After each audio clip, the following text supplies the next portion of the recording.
వైపు నడిపిస్తామని చాలా స్పష్టంగా మీ అందరికీ హామీ ఇచ్చాం.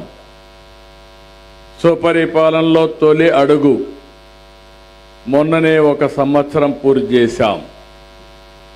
నా జీవితంలో చాలాసార్లు 4వసారి ముఖ్యమంత్రి పదవి నాకేం కొత్త కాదు.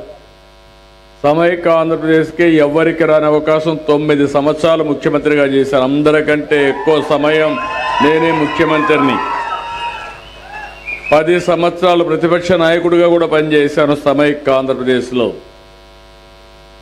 కానీ మొన్న జరిగిన విధ్వంసం నా జీవితంలో నేను ఎప్పుడూ చూడలేదు.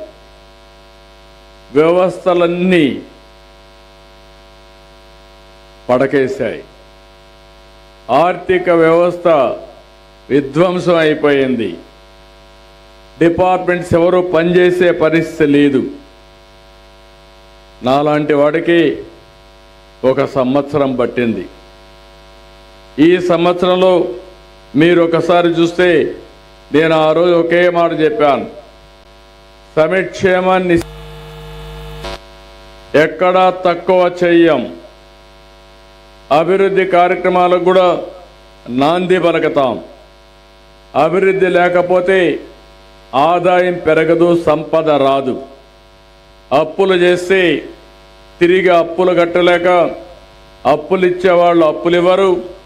అదే మాదిరిగా రాష్ట్రం దివాలా తీసే పరిస్థితి వస్తుంది. ఇది ఒక సిద్ధాంతంగా నేను చెప్పాను. అభివృద్ధి చేస్తాను, సంపద సృష్టిస్తాం, ఆదాయాన్ని పెంచుతాం. వచ్చిన ఆదాయం పేదవాళ్ళ సంక్షేమానికి మళ్ళీ అభివృద్ధి ఖర్చు పెట్టి ఈ రాష్ట్రాన్ని బాగు చేసే బాధ్యత మేము తీసుకుంటామని చాలా స్పష్టంగా హామీ ఇచ్చాం. ఆ దిశగా ముందుకు పోతున్నాం. ఈరోజు మీరు చూడండి, ఈ 1 సంవత్సరంలో ఒక్క పెన్షన్లు మీరు చూస్తే ఎప్పుడు భారతదేశ చరిత్రలో ఎవ్వరు ఇవ్వలేదు, ఇప్పుడు కూడా లేదు. మన రాష్ట్రంలో మీరు చూస్తే 4000 ఓల్డేజ్ పెన్షన్, 6000 దివ్యాంగుల పింఛన్, 10,000 రూపాయలు లెప్రసీ వచ్చినా లేకపోతే డయాలసిస్ చేసుకుంటున్నా ఇబ్బందులను 10,000 ఇచ్చాం. కొంతమంది బెడ్కి పరిమితమై ఇంట్లో వాళ్ళ సేవలు చేస్తూ ఇబ్బందులు పడే వాళ్ళ పట్ల మానవతా దృక్పథంతో 15,000 రూపాయలు పింఛన్ ఇచ్చిన ఏకైక ప్రభుత్వం భారతదేశంలో ఈ ఎన్డీఏ ప్రభుత్వం అని చెప్పి కూడా నేను మీకు తెలియజేస్తున్నా.